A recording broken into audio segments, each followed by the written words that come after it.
se ve.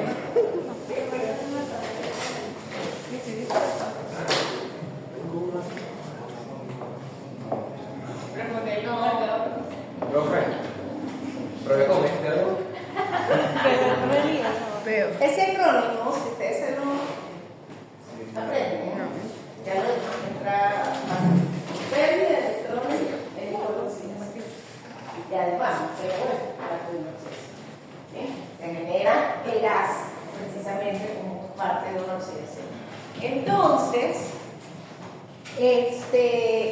para que no tengan ninguna confusión, siempre recuerdo como te decía Oli, bueno, la profe del texto. ¿Qué? ¿Pérdida de qué? Pérdida de electrones es oxidación, igual a oxidación. ¿Sí? Si yo me acuerdo de eso, sé que el proceso inverso es una reducción. ¿Por qué? Porque tanto la oxidación como la reducción se tienen que dar de forma simultánea. ¿Sí? De forma simultánea. Es imposible que exista un proceso de oxidación sin que exista un proceso de reducción, ¿verdad?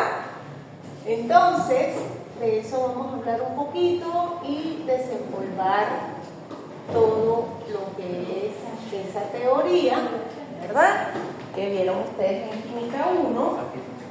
Entonces tenemos que tener para los procesos electroquímicos, que son los que nosotros vamos a ver aquí en esta materia, ustedes ven en el laboratorio físico, ustedes ven los procesos electrolíticos, es electrólisis, ¿sí? Que es otro tipo de electroquímica, pero cuando nosotros hablamos de procesos electroquímicos, estamos hablando del uso de la energía química transformada en energía eléctrica. ¿Ok? No es meter energía eléctrica para transformar en energía química. Entonces, la energía liberada por una reacción espontánea es convertida en energía eléctrica. Entonces, la reacción espontánea implica que el delta G es ¿qué? Negativo. Es negativo, ¿verdad? ¿Qué es el delta G?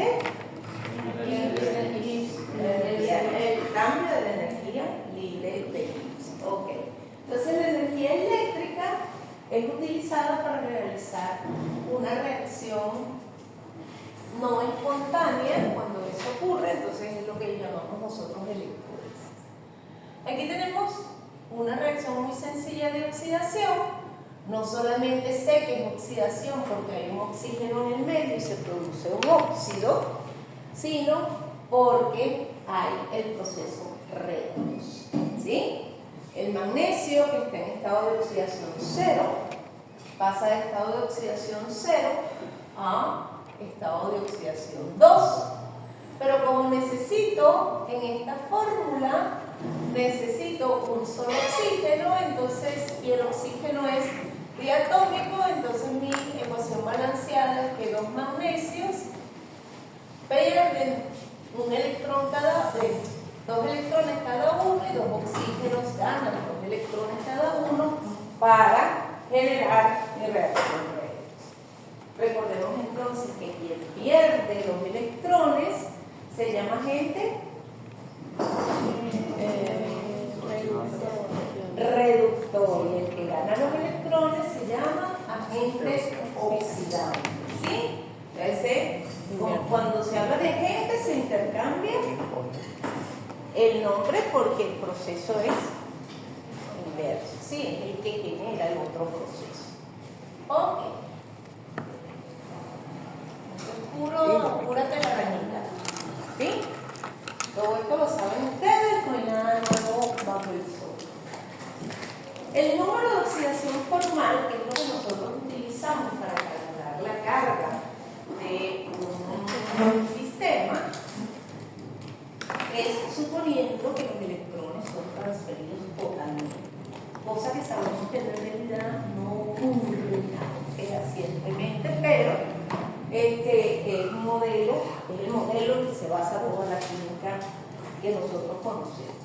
Entonces, la carga que un átomo tendría en una molécula o un compuesto iónico si los electrones fuesen completamente transferidos.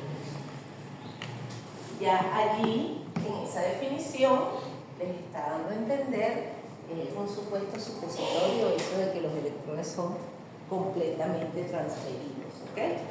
Nosotros asumimos que hay una transferencia total, inclusive en sistemas iónicos, pero sabemos que esa transferencia no es así total, ¿ok? Pero como nos encanta facilitar nuestra vida y es mucho más fácil hacerlo así. Ok, estas son reglas que siempre vamos a seguir. Todo elemento libre, no combinado, tiene un estado de oxidación formal a cero, ¿verdad? Y eso puede ser un elemento monoatómico, una molécula diatómica o una molécula poliatómica, ¿sí? Siempre y cuando esos átomos sean del mismo elemento. Eso es lo que nosotros llamamos un elemento libre. Y ahí, como ustedes pueden ver, aparecen metales como el sodio, el berilio, el potasio, el plomo. Aparecen gases como el hidrógeno y el oxígeno, que son diatómicos, pero aparece también un sólido que nosotros conocemos como fósforo, que su estado natural es un P4, es decir, él es una molécula de 4 fósforos. Y está por ahí rodando también el azufre, ¿verdad?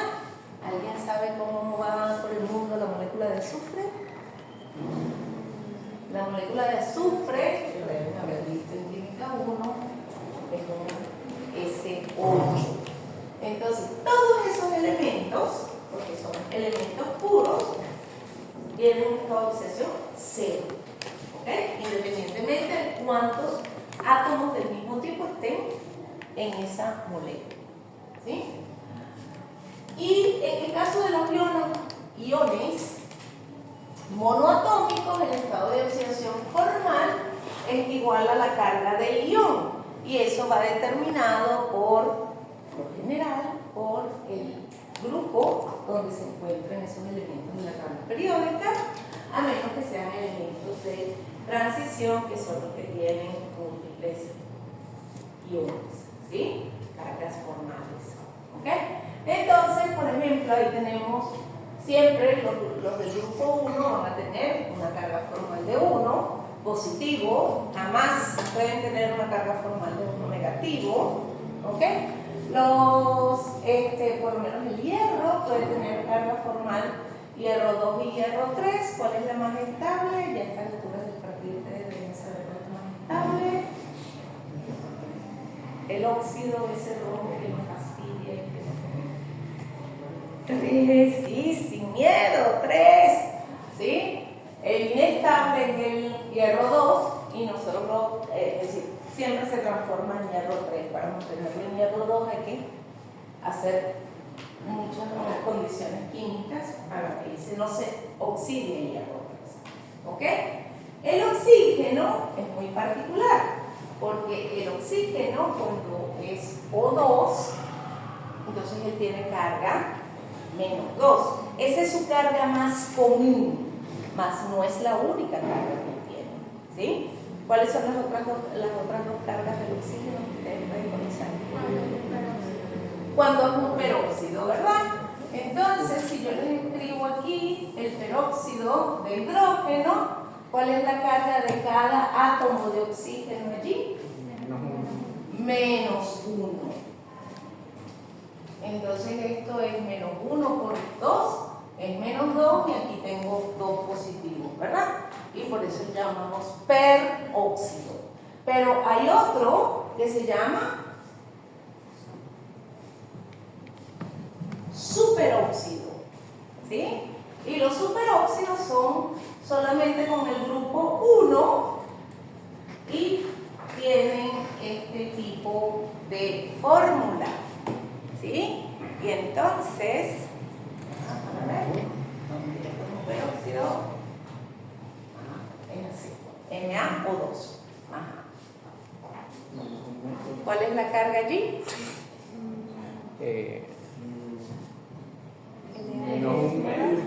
Menos un medio para cada átomo, ¿verdad?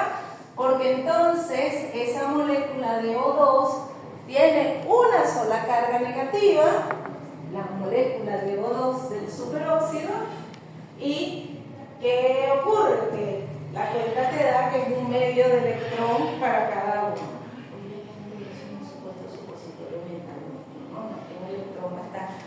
Lo partí en la mitad, un poquito para allá. Simple y llanamente que está oscilando entre esos dos átomos de oxígeno, ¿verdad? Entonces, por eso es que nosotros decimos que la carga formal es menos 1. Pero solamente se da con pocos elementos. Grupo 1 y uno que otro grupo 2. ¿Ok?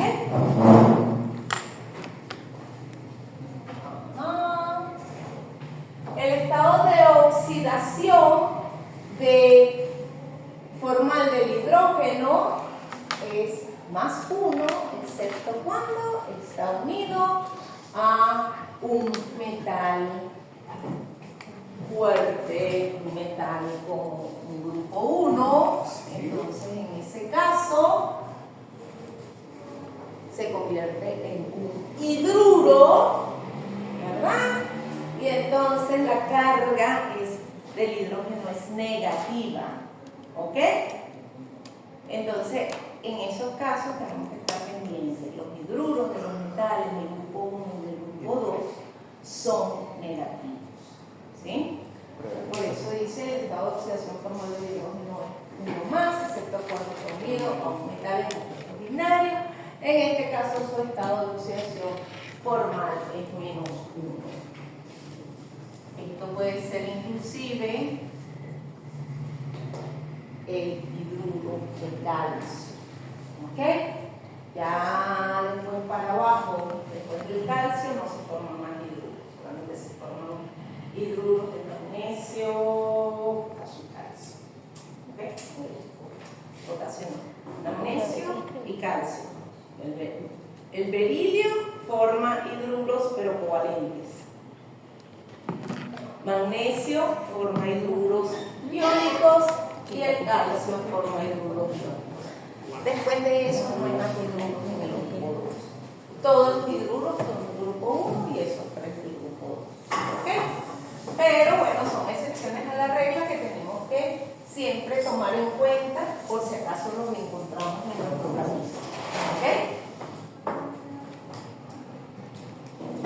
Los elementos metálicos del grupo 1 siempre son más 1, los elementos metálicos del grupo 2 siempre son más 2, ahí no hay tutía, no es que cambio, por eso es que el hidrógeno es el que cambia su estado de oxidación formal. Y el fluoruro, siempre nosotros vamos a tomar el fluoruro como menos 1. ¿Ok? Siempre va a ser menos 1. Y la sumatoria de los estados de oxidación formales de todos los átomos en una molécula o ion tienen que ser igual a la carga de la molécula o del ion. Esas son las cosas que nosotros hacíamos en química 1, sacábamos los estados de oxidación formal de cada uno de los átomos de una molécula o ion. Y, por ejemplo, en esta molécula que está ahí, que se llama ¿cómo?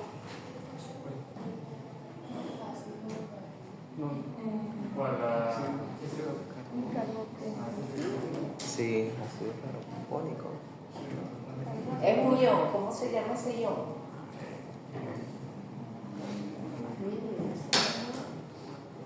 Pero digo. No. Tiene un protón ahí. ¿Un carbonato qué? Ion carbonato. ¿Un carbonato? El ion de carbonato.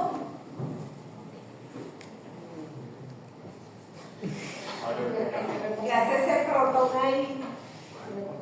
Protón. ¿Qué hace ese protón ahí? Carbonato ácido. Bicarbonato. Comúnmente llamado como Bicarbonato. bicarbonato. ¿Ok? Entonces, ese ion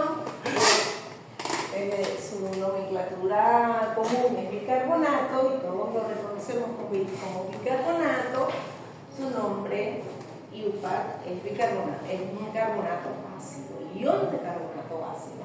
Ok, entonces, aplicando las reglas que acabamos de desempolvar de la memoria, ¿cuánto es la carga formal del protón ahí?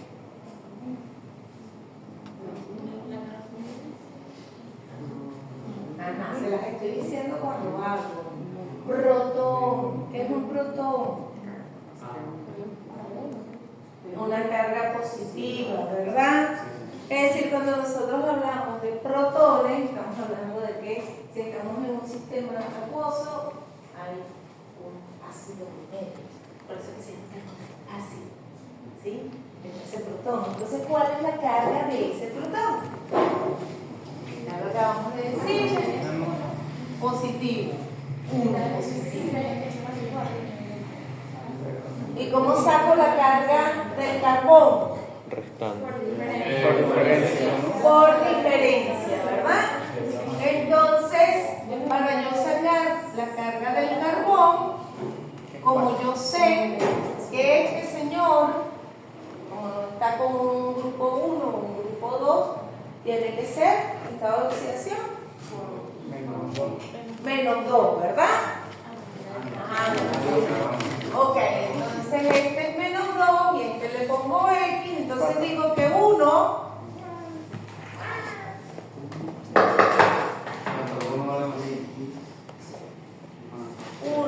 más un X, porque solamente tengo un X, más menos 6, tiene que darme igual a la carga total del sistema, que es menos 1. ¿Sí? Muchos de nosotros hacemos esto mentalmente. Por favor, para que no se mueva. ¿Sí? Y después.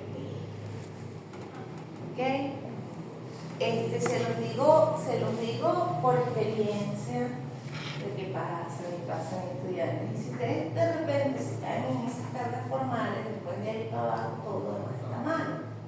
¿Sí? Entonces no nos cuesta nada escribir la ecuacioncita y despejar una incógnita. Y entonces la incógnita, ¿cuánto me dio Luzmar? 4.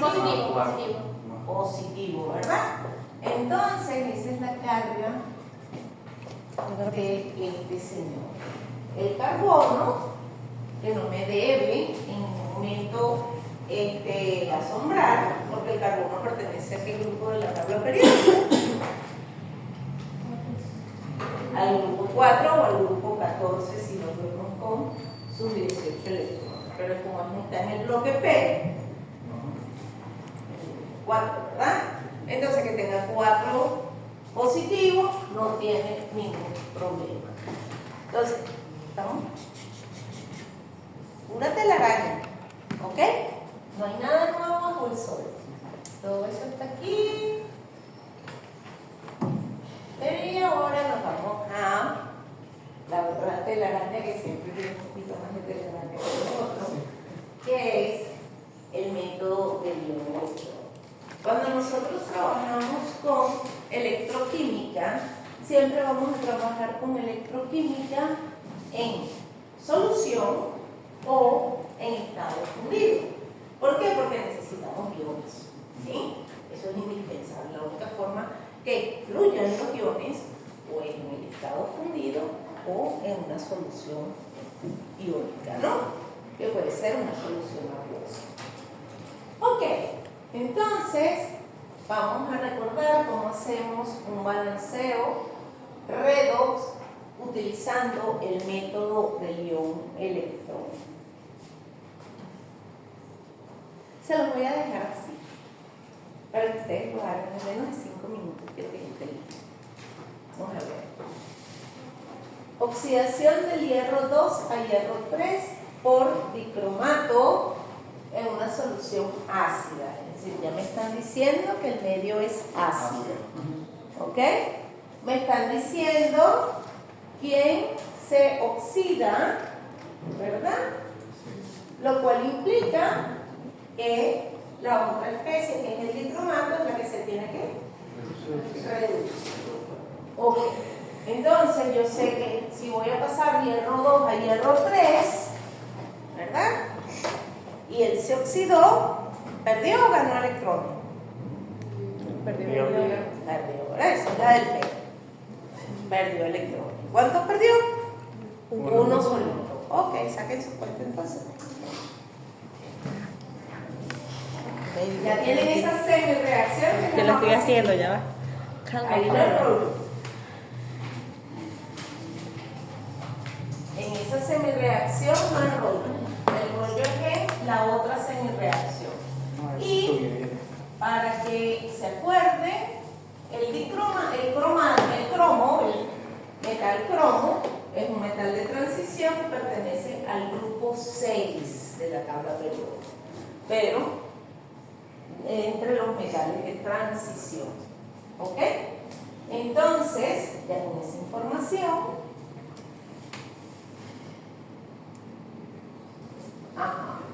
¿qué otra información necesitan? Saber que el dicromato pasa a cromo 3 más. Lo demás lo tienen que hacer ustedes. Rapidito.